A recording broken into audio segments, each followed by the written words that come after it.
Welcome to our channel. Today we how to install weights and biases for experiment tracking. Easy tutorial step by step clearly. First, open your terminal or command prompt. Ensure you have Python installed on your system. You can check this by typing Python version or Python 3 version.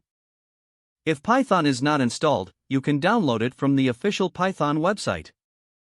Next, you need to install the weights and biases library. To do this, type pip install wand and hit enter. Wait for the installation process to complete. Once installed, you need to log in to your weights and biases account. You can create an account at wandb.ai if you don't have one. In the terminal, type wandb login and press enter. You will be prompted to enter your API key.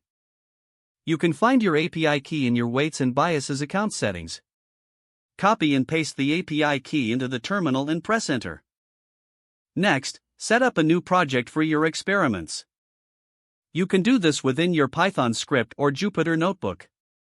Import the library by adding import wandb at the beginning of your script. Then initialize a new run with wandb.init. You can pass parameters like project equals your _project _name to specify the project.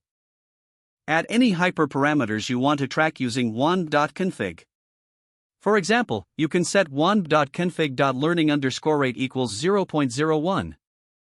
Now, throughout your training process, log metrics using wandb.log. You can record loss, accuracy, or any other metrics by calling wandb.log, loss_value. Make sure to call this function at the end of each training epoch. After your experiment is complete, finalize your run with wandb.finish.